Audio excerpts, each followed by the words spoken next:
Welcome to a new episode of Delphine Circle, where we uncover the mind, body, and spirit of success. Subscribe now for free to receive updates on the latest interviews. Then, sit back, relax, and tune in.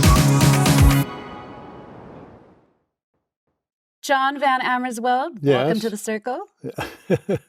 I am so excited to be here with you because we've been trying to do this for quite a while. Absolutely, and you're a very, very busy guy, but so appreciative of you to let us into your beautiful home. I definitely want to get some more shots as we go so that people can see this amazing artistic space that you live in.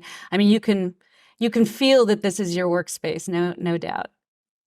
Yeah, one side is the drawing and the other side is the electronic. So it's like there's the left hand and the right hand. A little bit of everything here. Yeah. For our audience, I want to introduce you formally as John Van Amersveld, the iconic graphic designer, illustrator, creative director, Artist, most importantly. Yeah. You have done over 300 album covers, but probably your most well-known piece is the Endless Summer poster Yes. that started your career, launched your career early on.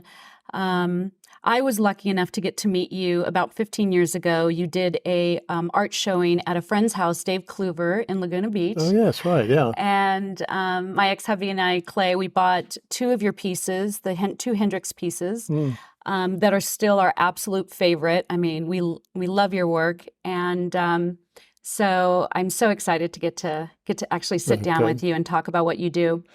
So let's start back at the beginning. In 1963, I think it was, that Bruce Brown had you do the art poster for his new surf film, Endless Summer. How did that come about? 2 days a week I would go to Art Center. So I had an office there, and where I planned the magazine and did all the production. And then Severson would offer things, and he would stay in his editorial area all the time.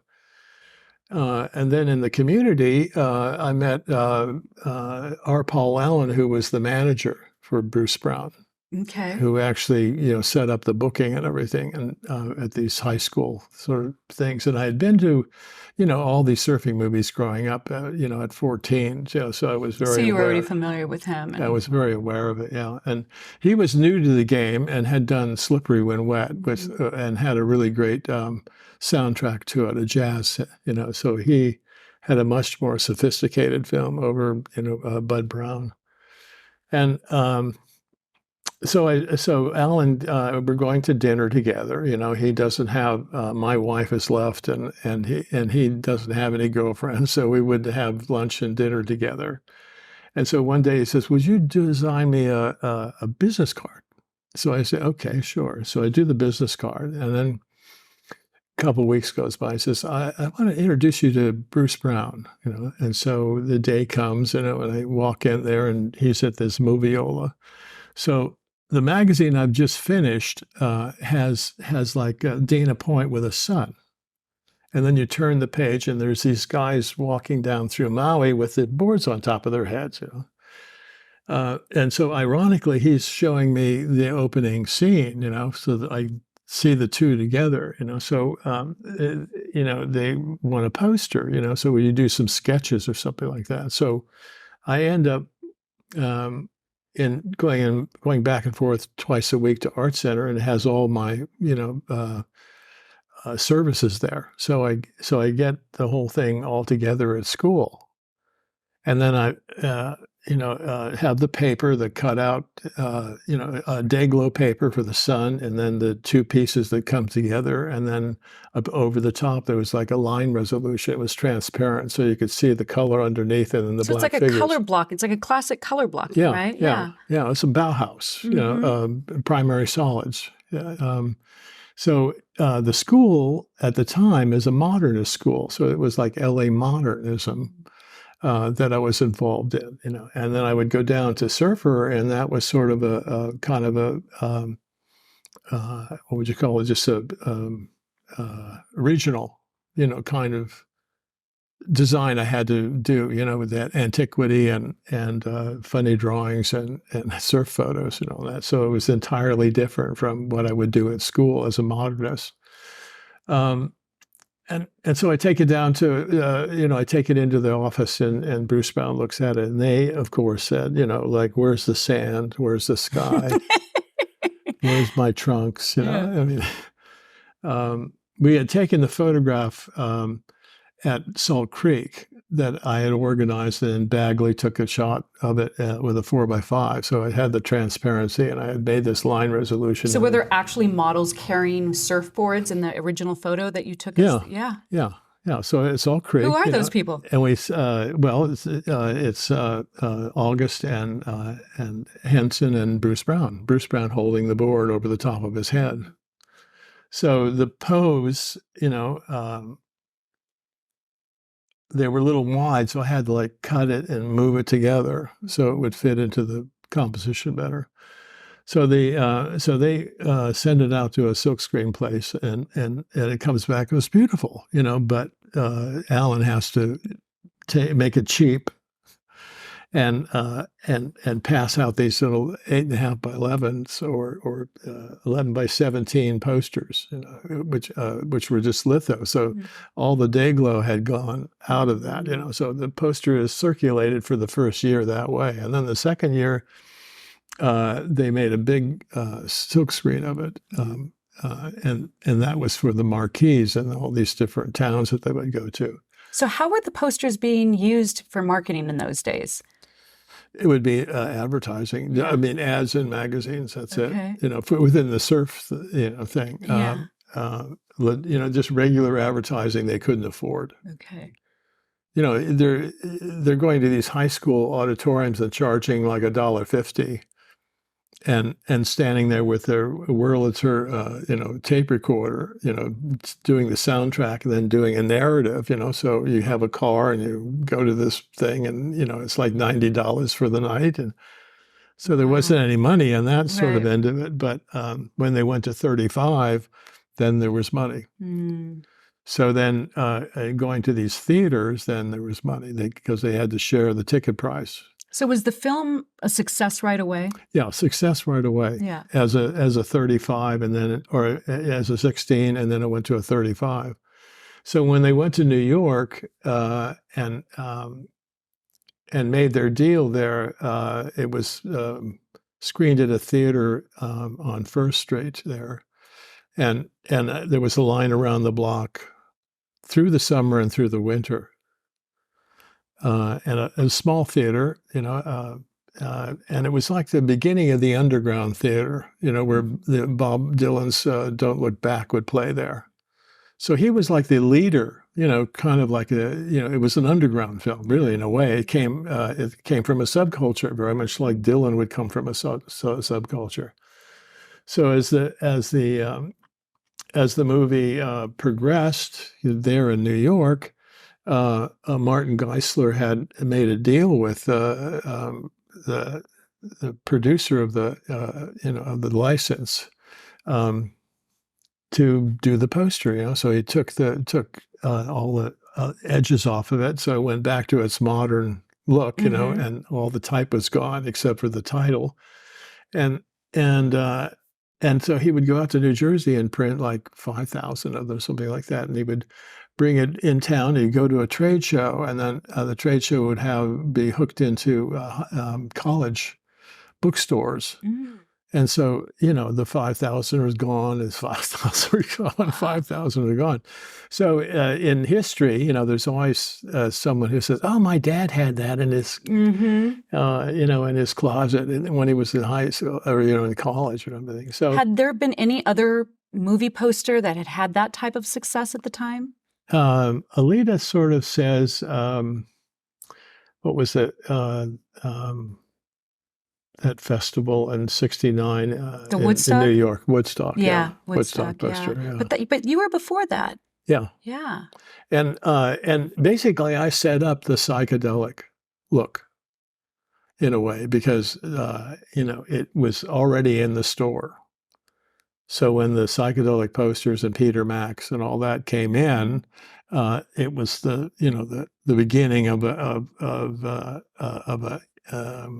income that the store could have. They were getting a good income on the Endless Summer. Then all of a sudden there were San Francisco posters and and um, and Woodstock posters, and then part of part of Personality Posters, who was the distributor, they were the ones who had the Hollywood star posters. You know, the old Marlon Brando, all those different Right. heads. Yeah. So it And was really the beginning of an era. It yeah, really was. yeah. When was there like an aha moment when you're like, I've just created an iconic? I mean, do you remember thinking like, this is it, this is what I've No, created? No. no, no. So I leave Dana Point, and I'm, working for about a year, and I go back to art school at Chenard rather than Art Center, which is more of a traditional art school. But it was turning into Cal Arts, so they had film and photography that I could take, so I could make movies and videos and all that. So what that progressed my world into, going from an art school, which would be traditional, which I was so aware of as a teenager in my mother's studio, and being at school, and traditional things. All of a sudden, it was not traditional. It was traditional on this side of the street, and it was like technology and Andy Warhol on the other side. Right, right, right. So I went the Andy Warhol kind of thing, So I gotta stop and tell you that even just hearing your story about working for a magazine, doing freelance artwork for movies, going to school, being married with a child at the age of 21, 22, I mean, that's like unheard of today. Like that would never happen. It seems like such a different time. European parents. Mm. Okay, so I'm at Chenard, and I'm studying this faster, more technology world, and someone where I was working at a studio over on in the art scene on La Cienega, next to the Ferris Gallery. So that was the scene. I would see Andy Warhol there. I was like 25, something like that. They said, my summer job had finished there, and so Ed Boucher and his buddies I would have lunch with.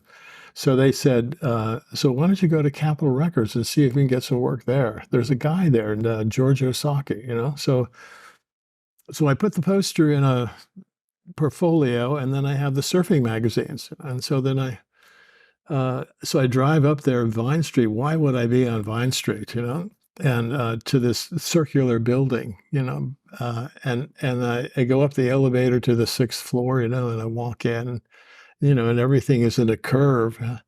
And I have to sit down, and I'm a chain smoking Kent cigarettes, so I have this cigarette going, and the woman comes up and says, "Oh, George would like to see you," So I walk in and I have this cigarette with a big ash on it, and I have my portfolio, and so I was wobbling back and forth. How do I put this out, or how do I hold on to it, as the ash falls to the carpet that starts burning. I pick the Endless Summer poster up and show him, it's like this big poster in this office the size of this, and in day glow, and he reaches over into his Italian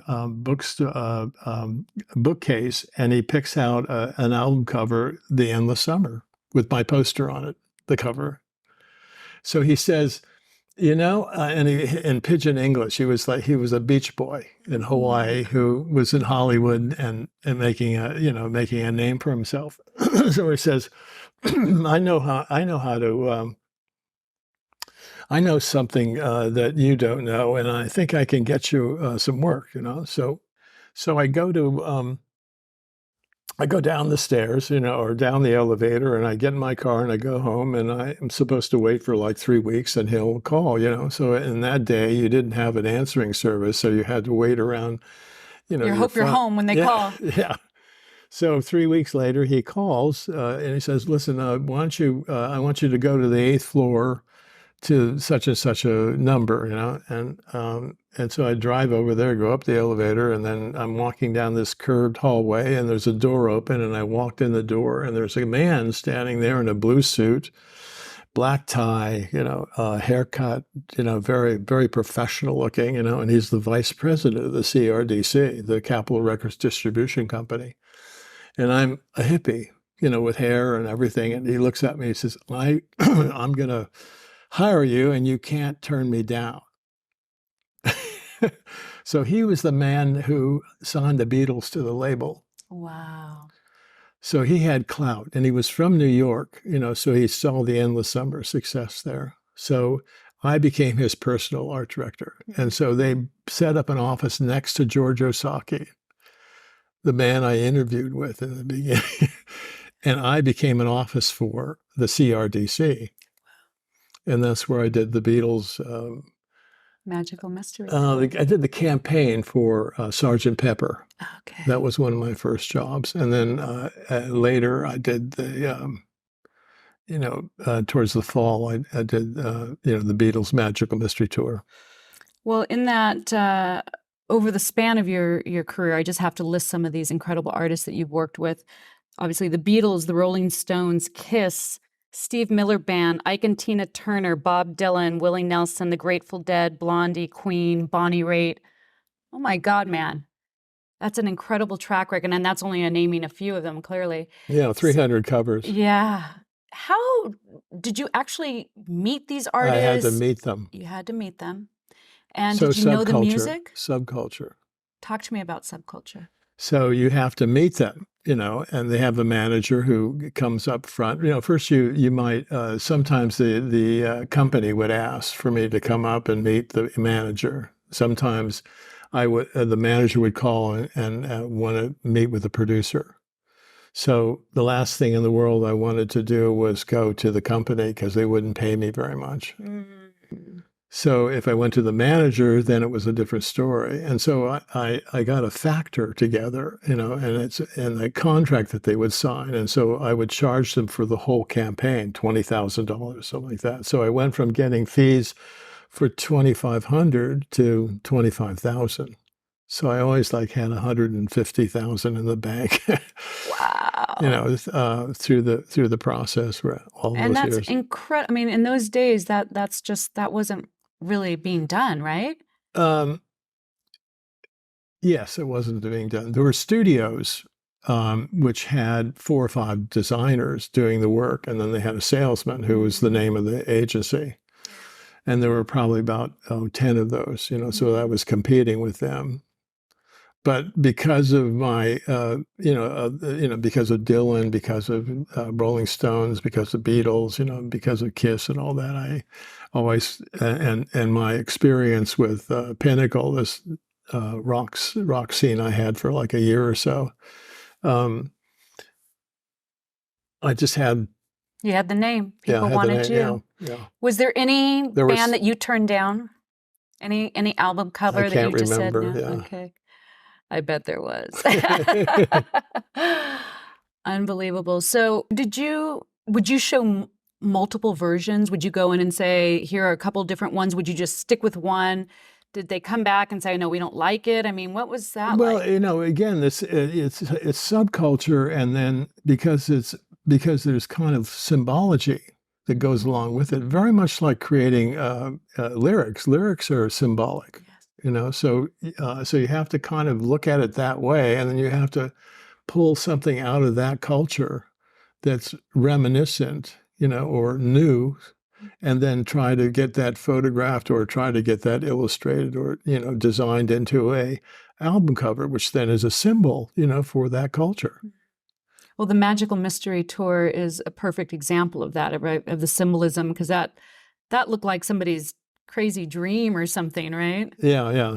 So in that, Brown Meg said there's a like a smaller LP that's in the center of it, and so when I walk into the office, it's sitting in the table, and Brown says, "I can't sell this. Where are the Beatles?"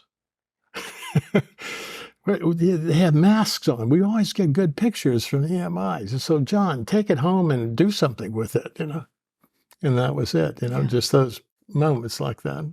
My gosh. You just never know. Well, the Rolling Stones is that I'm in London in the 69, something like that, and I have this girlfriend there, and and she's a part of the Beatle office. I'm always up there every day. I was there for like 3 months with Derek Taylor, and so I get on an airplane, I come back and stay in New York, and then come back to the city, and I'm setting up a new studio and all that, and I meet Norman Seeff, and he gets a call, and who's on the line? My girlfriend from London. Who's managing Mick Jagger. Oh. So it was like sewn up right there. I had a reputation as a rock concert promoter, an album cover, producer, designer, that everybody knew who I was, and so, and in the cowboy hat and a big leather coat, and looking really smart, and so I would arrive, and they would say, "Oh, he's here." So I became rock star. Yeah. Funny how that works. So with Jagger and Keith, were sitting there looking at me, and I was showing them the Jefferson Airplane's Crown of Creation album cover. So the Jefferson Airplane were at that time like the Rolling Stones of America. Mm. And Keith in his mirrored glasses, and Jagger trying to cover for everybody. We get this relationship, and so on a Monday he asked me to come to the office or come to the mansion they were staying at. So I'm at the mansion, and Jagger says, "Here, sit here," And so I'm sitting next to him, and then Marshall Chess is the manager, and he's handing these things to us. And Jagger and I are like figuring out what should go where and how we should do it and everything. So this face, this guy with the balls in his mouth, comes up later where Marshall Chess says, "We have to do some billboards." And I said, "Well, listen, the guy with the balls in his mouth looks so much like Charlie. Why don't we just blow that up and turn that into a symbol for the Rolling Stones? Rolling Stones." And there was a big billboard and ads and everything. It was a terrific campaign. But when it first happened, people didn't know what to do about it. It was so ugly looking in a way, It wasn't fashionable. But it was the starting of the punk world. So when John Lydon came to the studio for me to design his album cover 10 years later, he said, "John, the Rolling Stones' Exile Main Street has really started us up. We wanted to be like that rip and tear stuff, that tape." So, again, you just never know. You're creating history, man. Yeah. Creating history. But symbols, with symbols. Symbols of culture. Mm-hmm. I love that. Now, obviously, those were the days before Photoshop. What were you working in? What was your... It was the Xerox machine was pretty efficient. For just black and white stuff. And then they went to color. And then color, I could spray dyes on it so I could be more artistic, So I did for Andy Warhol, I did his bad poster for his movie, and it just had this look to it, so, and it had tape on it, white tape on it. So it looked like it was the punk sort of thing. It was like in 79, something like that. And everything just sort of melted into this color Xerox, kind of artistic paintings in a way, So were you friends with Warhol? A little bit, yeah. So when did you start moving more into the digital world of your craft? So I'm at CalArts, and I'm leaving the school after 7 years of teaching art and design there. And what year is this? This is like 1980.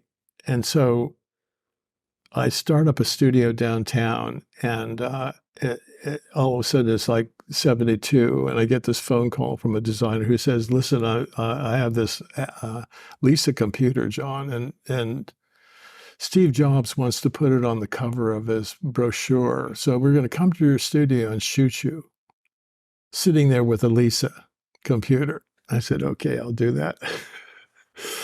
uh, and and so I'm running around with Ricky Saul Warman, who started the TED conference.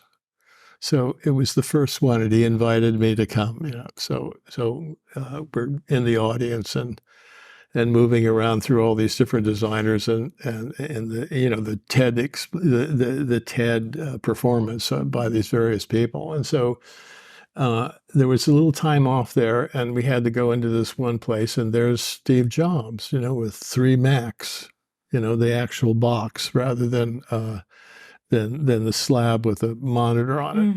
Mm-hmm. And he's in a suit, and he's right there in front of me. and we oh yeah. And so he starts getting me computers. So I'm getting these computers are being delivered to the office, and I'm getting phone calls from salespeople as to how does it work, and how can, as a designer, how can you use this machine? Did you like it? Yeah, it was incredible. Yeah? Yeah, because it started a whole thing. What was the program that you were running back then? SuperDraw. SuperDraw. Yeah, it was SuperDraw. So you could do typography. You could design typography. So in SuperDraw, then the Broadway Deli in Santa Monica was opening, and they needed a trademark. And so I did this oval inside of a circle on that machine on the first Macs. I remember that. You knew that was a John Van Hamersveld design. Wow. So then the one problem is that you couldn't send anything to my services. You could, I was hooked up to do it electronically, but it would take like an hour to send a file. So everything was very slow. Well, and who could even receive it? Because nobody else had those kind of computers around, right? Yeah. So what is your favorite software to work on? Are you Adobe? Adobe stuff, yeah. The Photoshop, yeah. Tried and true? Yeah. Yeah. So let's talk a little bit about NFTs. Okay. Because I know that is something that you have had experience in, and some pretty good experience in it. So what was your thought when it first came down? Were you like everybody else, like, what the hell is this? We had the woman who cuts her hair, her husband was into NFTs. And so she encouraged us to get involved in it. And then we actually had a meeting with the guy who runs Wax, which were little cards. So we brought some of my images and made little cards that were NFTs. And, he made, got that going, over, like about 2 or 3 months. And all of a sudden it was like $70,000 came into the account through buying these little pieces, And then it all kind of, we didn't quite like that. It wasn't artistic enough. It was this sort of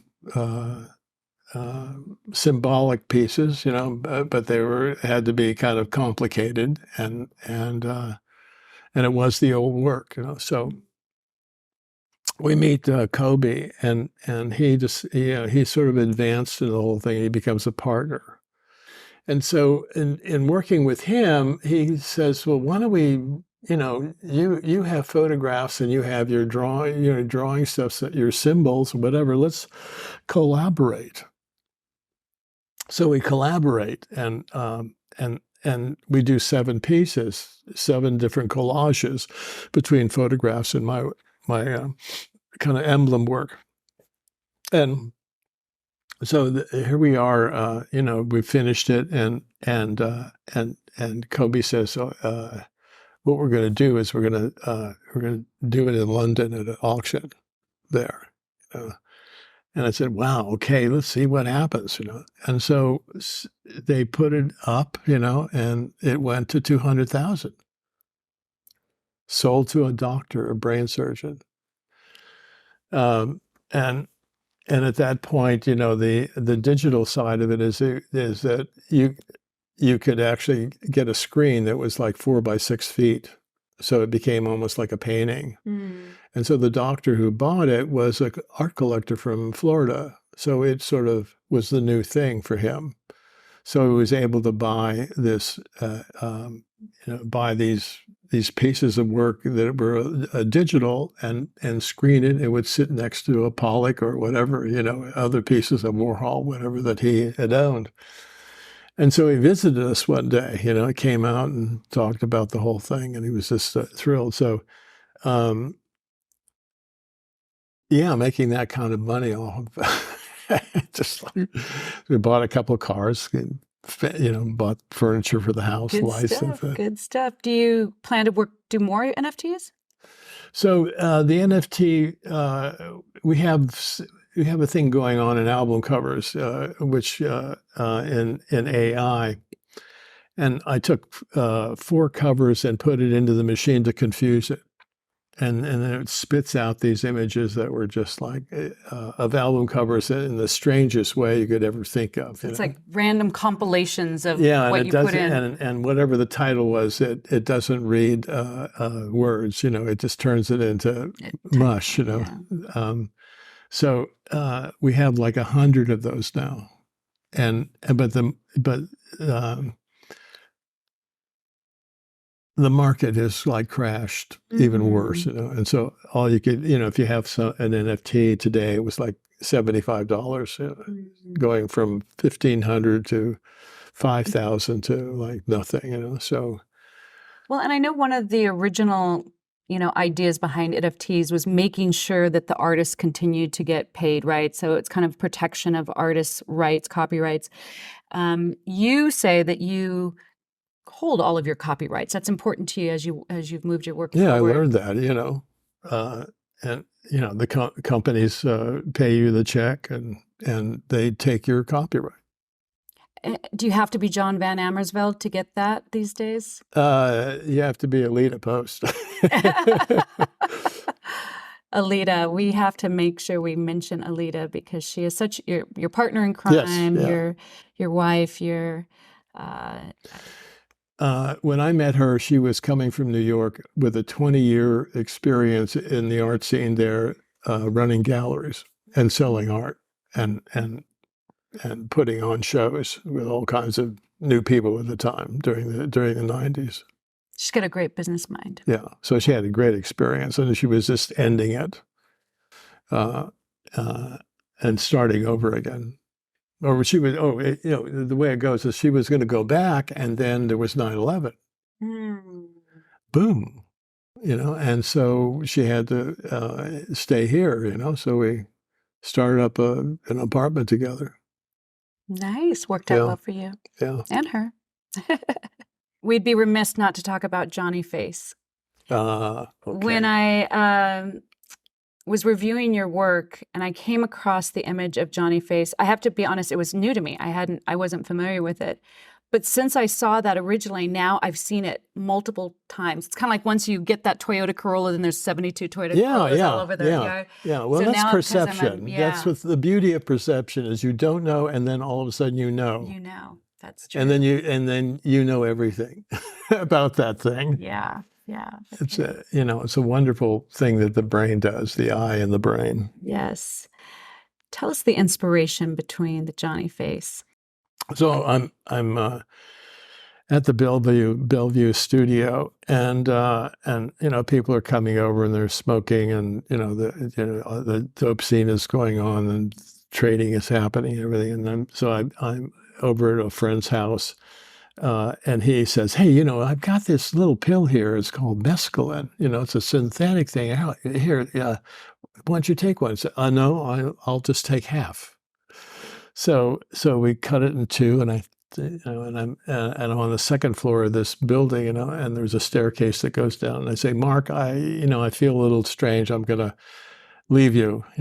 Take care. And so I walk down the stairs, and it's Western Boulevard there, and I cross the street as I'm walking up to my car, my station wagon. And I'm about to get in it, and then all of a sudden there's an image coming, at me, like a big Cadillac with a black face with a gold tooth, kind of Driver. Yeah. Where'd that come from? Wow. So I get in the car and I, get the steering wheel there and start the car up. And so I go through all the different alleys and everything back up to the Bellevue studio, and I walk in and I say, what a day, And so I go to my bedroom and I lay down in the bed and I'm looking at the wall, and the wall goes into a big vortex, of all kinds of things flying around, cars, chairs, just environments. And I say, oh God, and turn over, and then it's sort of a Dali-esque kind of a desert with jewelry and kind of like shapes and everything, and then I pass out. And there's this little kind of face from Wilshire magazine, and like from 1917, something. It was a false teeth ad, and I took that little face and I drew the Johnny face, and then drew the swirl around him, and said, well, that's it. I'm leaving that crazy world, or I'm just leaving that world because the crazy world comes at another time. So that's 69. So then in 70, I do a poster of it with the swirling background and the face and the smile. So when you're saying leaving the world, was it leaving that world that had come to you during the imaging, or just leaving the drug scene, or what was just the world that leaving the drug scene? Okay. Just not having anything to do with it and telling everybody to go home, when they came to the house. So I was just really just changing everything, and realizing that I was like wasting my time and I should go back to work, doing some. So I start this poster up, and put the name Johnny under it. And the poster is printed on plastic, and I send it out to all these different design studios, only to travel and see them in the studios hanging there. And then as I'm moving through the scene and everything, they're all calling me Johnny now. So I'm successful with the poster, and so I'm sitting down at dinner, and I'm with my wife and her mother, and I get up and I walk into the other room and I say, "Crazy world, ain't it? That's it. I'm gonna take the symbol and I'm gonna make a narrative out of it. Put this line around it, something like that." And I'm going to make T-shirts. And I made buttons first, and then I made a T-shirt, And then when I was with Jagger wore it at one of his meetings, and there was a photograph, and that photograph went everywhere, And that sort of like started the Johnny, and then the Johnny. It's nice to have a Jagger influencer. Yeah, but okay, but then it got really far out where there was I was always working with a printer, down in Los Angeles, and who would get involved with all these different things that I wanted to do, So I go down there and I show him this thing, and he says, "Oh, we can make a billboard of that," And so he made a deal with Foster and Kleiser and a Suzuki. It was like a media trade, and so I got 220 boards. No, 225 boards between Orange County and LA. So I had the billboards that I could, actually direct. I had them put it in front of all the record companies. So all of a sudden, between the Stones, as an album cover and a campaign and all that, and the Johnny thing, it just was like wild. Wow. You can name your jobs then. Yeah. Huh? Yeah. Was there any work that you ever wanted that you went for that you didn't get? Well, I always wanted to, have paintings in museums and all that, So it took a long time to get there. But again, the working with people in this sort of symbology and subculture, people really don't understand that. Mm-hmm. It will be new to them, And so that is like a show, really. That's, that would be like a museum show, because it's taking art, which when you do paintings, you don't have a narrative to them. They're just abstractions in a way, and they don't have a title to them. Mm. So the person looks at the painting, and they don't have no idea what it is, but it takes a docent to come in and explain the history and the various items that are in it, and very much like the Johnny face, all of a sudden, oh, I didn't know that. That's in that painting. Mm-hmm. So in this sort of, in advertising, it's word, image, metaphor. Someone shows you a photograph of a product, but they have to tell you what the product is. There's a slogan, and then there's copy. So in word, image, metaphor, in advertising is like the standard behavior between commercials and all that. But what they don't understand or do is symbolism and subculture, because everything starts in from nothing to becoming circular. Like Vans is like 1,800 stores across America.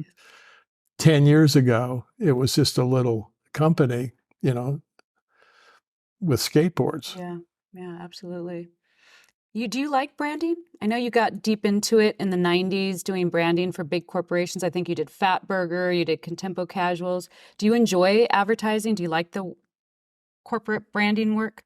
Well, those are really stilted, I mean, it's a lot of money that they're putting up, and again, it's symbols, so and how I got into architecture was because of what's his name?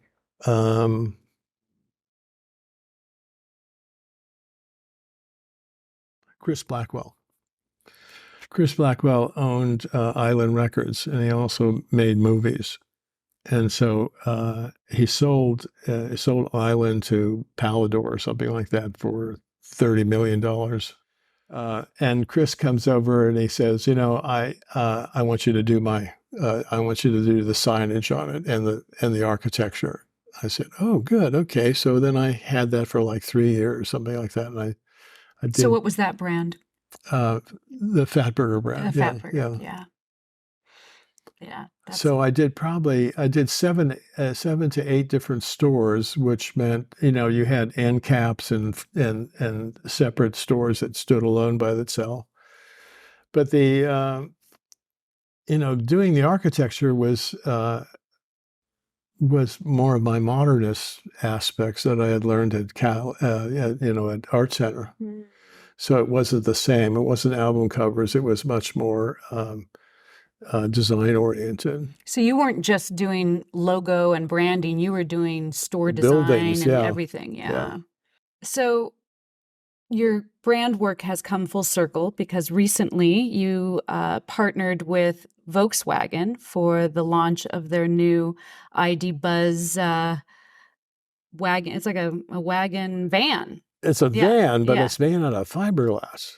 Really? Yeah. Tell me about that. So How did that a friend was about? over to the house, who works for Porsche, and he says, "Yeah, I have the models, in my storage. About so big. Yeah, it's a fiberglass." And I didn't know that,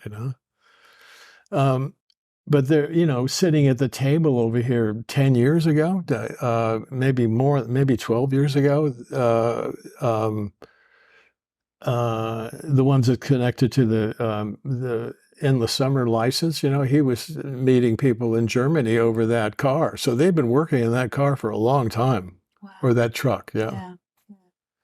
So here we are, so we've done the poster and went through the battles with the legal department to hold on to hold on to the copyright and even I ran into a friend the other day and who talked about all those vans sitting at all set up in Huntington Beach which the poster was going to be passed out. They never saw the poster. So what happened? Wow. And they've had to pull back on the, apparently they have to, a license for the van has to be now a truck. So then they have to wait, So this has been going on for like 10 years, something like that. And was going to be released, but it is being shoved forward. So who knows when it's a release? But a nice poster. Yeah, Yeah. beautiful poster. Yeah. We'll make sure we show that. We must talk about your work in Vegas with the Fremont Street Yeah. digital movie. That is something that is so larger than life. I mean, millions and millions, tens of millions of people have been down to Fremont Street. 8 million people. 8 million. No, 80 million people. 80 million people. Yeah. Yeah, that sounds more like it. Yeah. It was up for 8 years. How did that come about? How did you enjoy working on that project? Alita and I had been at a, like a trade show for clothing or something like that, and someone said we had to meet this public relations department. And so we went over and met her, and then went home. So about 6 months later, we get a call from her, and she says, "Well, they're doing this thing, at the Fremont, what was it, the summer of '69. So I'd like to introduce you." So I get introduced, or the two of us, Alita and I, get introduced. And so we make a deal with them where they give us a store, and a hotel room and food, and then I will work with their designer on creating a movie, an animated movie. And so I called it Signs of Life. And so my desktop, or my computer, a laptop, I had all my symbology built into it, into the software there. And so I would just move it into a Microsoft program, and I would build these collages with an animator, and it would go into this room, and then it would go into what was it called? 70 million LED lights. A screen on the ceiling, 1,500 feet long, 100 feet wide, and 90 feet off the ground. And it was just sensational, unbelievable to have that kind of space and the soundtrack and everything, and being able to animate all these objects and everything. So, it was a sensation. It was great. They loved it. And that ran for many years. And, it ran for like the 8 years, Yeah. The other thing that I was surprised to find out was the 1984 Olympics work and the mural around the LA Coliseum, which we all saw. I mean, it was spectacular. What was the process for creating something on that scale? Had you worked on that scale before?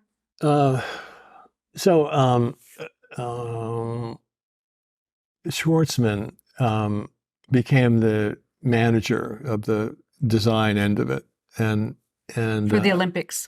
Of the Olympics, the Olympic Committee, so he became the office for the design area.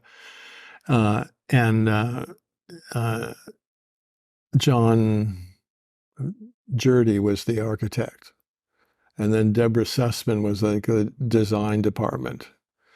And so how would I fit into all that, and Debbie would never want me to do a thing with her and be around her or whatever, So I sent a sketch over to them, these buildings sitting on a lawn, with these big figures on them. And somebody in there said, "Why don't we do a mural? Put it halfway around the Coliseum. Call John." So they paid me like $20,000, and I worked on it for like probably about 4 or 5 months, and then there was a day where they had to get it together. So I would go out to La Habra, and they had these huge canvas easels, and they painted all these figures that I had designed and everything, and then took them down there and set up these big frames, and then stretched the stuff on there. And so I had halfway around the Coliseum, and Debbie was really mad, like, how did you do that? And probably 1 billion people saw it, and I did a couple interviews or something like that. But Debbie would never put it in her slideshow. Oh my gosh. She did the Olympics. John But then, Arnold Schwarzman said the other day, he said that was the best thing of the whole Olympics. So awesome work. they would never tell me at the time. Saul Bass was really good about it. He was very encouraged about it, the posters we did and the time we spent together. Wonderful. So, John, what is coming up next for you? What have you not yet done that you want to do? I want to do museum shows, but on my new work, because there's another level we're going into. I'm going back into modernism and doing collages that are very designed, very modern looking. Where are you getting your inspiration for this new stuff? Oh, I have a photography book going on. I'll do another big, huge book like that one. There's just all these different things going on. So everything is an inspiration. Well, I am so excited to see what comes out of John Van Amersveld next. Thank you so much for getting together with me today very welcome. And showing me your work. Yeah. It's been a pleasure. Thank you for tuning in to this episode of Delphine Circle. Don't forget to subscribe. It's free and it will help us keep these incredible interviews coming your way. Here are 2 other episodes you may enjoy. I'm Delphine. Welcome to my circle.